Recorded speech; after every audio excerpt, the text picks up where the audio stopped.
Apa salam kabar? hebat luar biasa. Udah pasti salam hebat luar biasa. Oke, udah diundang nih ya. Terima kasih. Oke, selamat sore semuanya. Salam hebat luar biasa. Sore hari ini senang sekali saya bisa kembali bertemu di dalam acara PO Webinar, dan tadi tentu saja Anda sudah banyak mendengarkan cerita dari Pak Dwi Cahyadi dan pembicara kita tadi Ibu Monik. Tentu itu sesuatu yang sangat menyenangkan sekali. Oke, sore hari ini saya ingin sedikit sharing, ya, seperti biasa. Tadi pagi saya sibuk banget, udah acara webinar dengan Universitas Ganesha di Bali, dan sekarang kita sudah kembali. Memang di new normal ini kesibukan saya semakin padat, tapi semuanya daring ya, semuanya via jarak jauh. Dan tentunya pada kesempatan siang hari ini saya bisa menyapa para komunitas Yes. Saya mungkin akan sharing sedikit hal yang penting tentang masalah mindset. Lagi-lagi masalah mindset. Jadi bicara soal mindset adalah sebuah topik pembicaraan yang tidak pernah akan habis meskipun dengan ribuan episode sekalipun. Karena ini sesuatu yang sangat menarik, sesuatu yang tidak pernah akan pernah habis dibahas. Nah, mungkin ada baiknya bicara soal mindset ini, saya akan bagikan dengan sebuah cerita. Ya, sebuah cerita itu lebih kurang itu seperti ini. Ini tentang alkisah seorang yang naik kuda. Ya, saya udah pernah bahas ini channel Success Before 30, tapi nggak masalah, saya bahas lagi. Kuda ini dinaikin ayah dan anak. Ya, dia berkeliling ke 4 kota. Sebut aja nama kotanya A, B, C, D. Ketika dia masuk ke kota A, si ayah itu naik kuda, si anak itu kebalik ya, si anak itu naik kuda, si ayahnya nuntun kudanya. Nah, ketika ayah nuntun kudanya, tak lama kemudian, ketika dia masuk si kota si A, penduduk kota A itu merasa aneh. Dia langsung mengata-ngatai si anak. Anak kurang ajar kau, anak nggak berbakti. Masa kamu anak kecil, tapi kamu biarkan ayah kamu itu yang menuntun kuda, ya, dan kamu sama sekali nggak punya sopan dan santun. Ya, benar juga ya katanya ya. Karena apa? Karena menurut dia si kuda ini, si anak ini harusnya anak yang lebih kecil itu memberikan ayahnya yang sudah tua untuk naik di atas kuda. Nah, akhirnya dia mendengarkan saran orang-orang di kota A. Gantilah dia. Sekarang si ayah yang naik di atas kuda, anak kecil itu yang nuntun. Nah, terus perjalanan dilanjutkan ke kota B.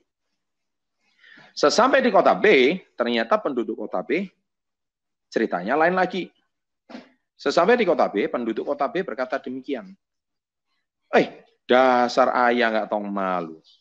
Masa anak kecil suruh nuntun? Apa kamu nggak kasihan itu sama si anak? Iya kan? Kamu tuh jadi ayah mana sih? Yang namanya ayah itu pasti memberikan kemudahan pada si anak supaya si anak itu bisa menjadi pribadi yang baik. Kamu sebagai ayah harus memberikan contoh. Masa kamu enak-enak di atas, anak kamu yang nuntun? Loh iya, tapi pendapat tadi saya sudah berpikir gitu, tapi orang-orang di kota A itu berpendapat lain. Dia berpendapat harusnya si anak itu yang nuntun. Dasar kau ayah cari banyak alasan.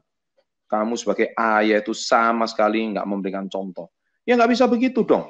Namanya di mana-mana ayah itu mendorong supaya anaknya lebih maju. Bukan seperti kayak gitu. Kamu sebagai ayah cari alasan aja. Ngomong aja kalau malas. Jangan jadikan anak sebagai alasan. Dia pikir benar juga ya. Akhirnya dia merenungkan orang sih. Jadi dia sekarang cari solusi gimana. Kayaknya sekarang sebaiknya kita berdua naik aja di atas kuda ya. Nah, di atas keledai ini ya. Akhirnya mereka melanjutkan perjalanan dari kota si B ke kota C. Sesampai di kota C, ya, ayah dan anak ini naik kuda. Naik di atas kuda tersebut. Sesampai di kota C, orang di kota C itu langsung memaki-maki mereka berdua. Dasar manusia tidak punya rasa hati nurani terhadap binatang. Kenapa? Masa kuda yang sudah tua peot, rambutnya sudah mulai memutih itu dinaikin 2 manusia. Berat-berat lagi, gendut-gendut lagi kalian. Ayah dan anak sama-sama berat, sama-sama gendut. Tapi kalian sama sekali tidak punya sebuah rasa perih kemanusiaan. Dan betul-betul kalian berdua sangat tidak punya hati nurani. Hewan sudah begitu tua dinaikin lagi. Wah, si ayam mulai pusing ini kepala. Si anak juga pusing. Kota A lain ngomongnya. Kota B lain ngomongnya. Sekarang masuk si C dinaikin berdua pun salah.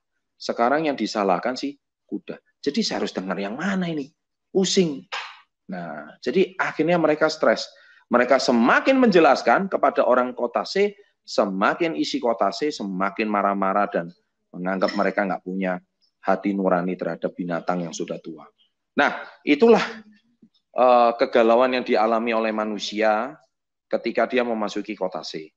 Sesampai di kota C, akhirnya si ayam memutuskan, daripada kita dimaki-maki di sini stres, ayo sudah kita lanjutkan ke kota D. Anda tahu apa yang terjadi sampai kota D? Ini jawaban yang paling lucu. Mereka berdua mengangkat kuda itu tersebut digendong naik ke kota D. Jadi giliran kudanya yang digendong dan mereka berdua. Apakah sampai kota D masalah jadi selesai? Nah, saya rasa jawabannya juga tetap tidak. Seperti yang bisa Anda tebak, sampai kota D, ya si kota D, orang-orang berkata, dasar manusia bodoh. Ya kan? Kenapa manusia bodoh? Ada kuda kok malah digendong. Fungsi kuda itu mengangkat manusia, kok kalian yang mengangkat kuda. Nah, 4 peristiwa, 4 makna, 4 mindset yang berbeda. Bicara soal mindset, bicara soal sudut pandang, tidak pernah ada habisnya. Hari ini, komunitasnya sudah begitu bagus, memberikan peluang. Murid yang terbukti sudah banyak yang sukses, tetap ada aja orang yang berkata negatif. Tetap ada aja orang yang berkata tidak setuju. Ini bisnis nggak cocok lah. Ini bisnis memang bukan untuk saya lah. Saya nggak bakal jualan lah. Saya nggak punya modal lah. Saya hari ini nggak merasa punya sebuah kebaikan lah. Saya hari ini merasa saya nggak bakat lah. Saya nggak punya teman lah. Nanti kalau saya jual produk saya dikatain apa sama teman lah. Nanti teman pasti berpandangan miring lah sama saya lah. Nanti saya mau dicap apa lah, si penjual lah. Nanti kamu mau untung uang dari saya lah. Nah, kata-kata seperti itu pasti akan Anda terima seperti ketika Anda menaiki kuda itu tadi. Setiap kota yang Anda naiki, pasti Anda dapat jawaban yang berbeda. Apapun yang Anda lakukan tetap salah di mata mereka. Itulah kita bicara mindset. Nah, apa peristiwa yang bisa kita pelajari dari cerita kuda ini tadi? Satu hal yang saya bisa pelajari adalah, saya cuman nggak bisa bicara banyak, kecuali saya bicara soal apa yang bisa kita dapatkan dari makna kisah itu tadi. Hanya satu, makna kisah tadi itu bisa menjadi sebuah kisah yang sangat bagus, asal satu hal. Kita kadang-kadang nggak bisa terlalu peduli apa kata orang. Kalau Anda mau sukses, kadang-kadang kita harus menutup telinga kita dari pendapat dan kata-kata orang. Kita boleh mendengarkan saran, tapi kita jangan masukkan ke dalam hati. Kalau kita masukkan ke dalam hati, apalagi kalau sudah masuk ke dalam otak kita, pusing kepala kita. Akhirnya apapun yang kita lakukan nggak ada yang benar. Apapun yang kita perbuat, meskipun kita berbuat baik, ngangkat kuda pun salah. Kuda yang sudah tua renta kita angkat pun salah. Coba itulah masyarakat kita yang sudah terlanjur sakit. Jadi Anda gabung komunitasnya juga salah, nggak gabung pun juga salah. Ada pandemi salah, nggak ada pandemi lebih salah lagi. Jadi kita mau ngapain nih sekarang? Saya cuma bisa berpesan satu, hidup kadang-kadang kita nggak bisa terlalu dengar apa kata orang.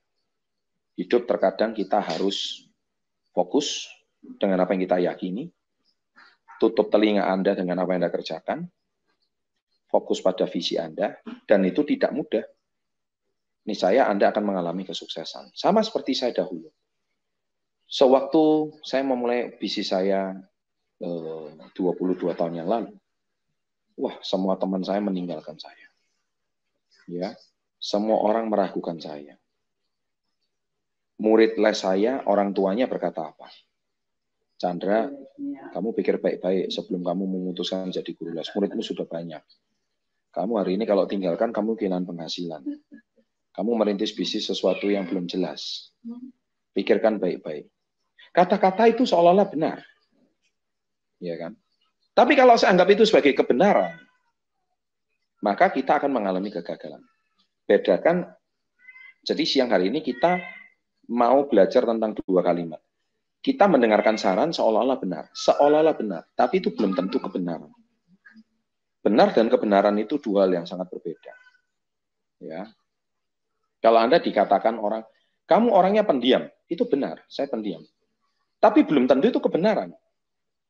Orang yang pendiam nggak bisa sukses. Terus hubungannya orang sukses sama pendiam itu apa? Nggak ada hubungannya. Kalau Anda anggap pendiam itu nggak bisa sukses, berarti Anda anggap kata orang yang benar itu Anda anggap sebagai kebenaran. Sebetulnya, yang benar adalah hari ini kita nggak bisa menganggap kata-kata itu sebagai sebuah kebenaran. Tapi kita harus menganggap kata-kata itu sebagai masukan, dan kita kerjakan keyakinan kita.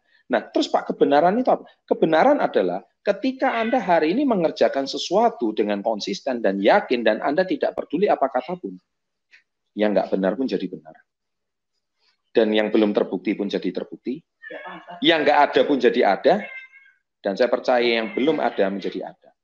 Apakah Anda mengerjakan bisnis ini, Anda sudah punya mobil? Mungkin belum tentu ada. Apakah Anda sudah punya rumah? Belum tentu ada. Apakah Anda sudah pernah keliling dunia? Mungkin belum.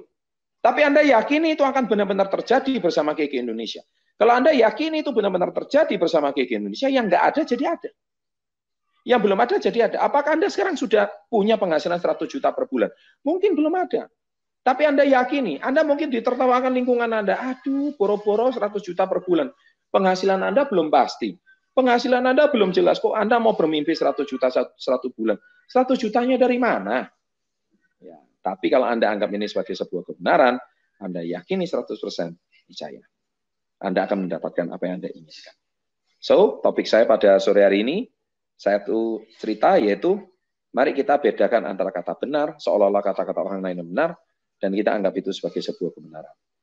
Tetap konsultasi dengan mentor Anda untuk mencapai kebenaran itu menjadi kenyataan, dan saya pastikan apa yang Anda yakini, apa yang Anda kerjakan sekarang, pasti akan menjadi kenyataan.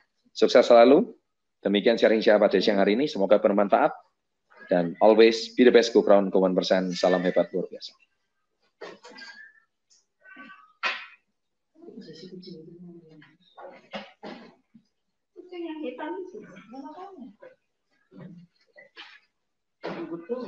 Satu motivasi untuk kita semua ya, satu inspirasi mengenai cerita, mengenai mindset. Dan di mana Bapak Chandra telah menyampaikan tadi, mendengarkan saran itu boleh, tapi jangan masukkan ke dalam hati. Marilah kita fokus pada visi kita sendiri, dan marilah kita menjadi apa yang kita pikirkan, bukan apa yang orang lain pikirkan. Nah, apakah kita mau menjadi seperti yang orang lain katakan, atau kita akan menjadi seperti apa yang kita pikirkan? Itulah pilihan Anda, dan Anda yang akan tentukan sendiri. Nah, untuk acara webinar kita di siang hari ini, di sore hari ini, sudah selesai. Kita akan berjumpa lagi di webinar selanjutnya. Akhir kata, mohon maaf apabila ada kesalahan kata yang menyinggung sahabat-sahabat semua komunitas Yes. Saya mohon maaf. Dan sekian dari saya. Sukses untuk kita semua. Be the best. Go crown and go 1%. Salam hebat luar biasa.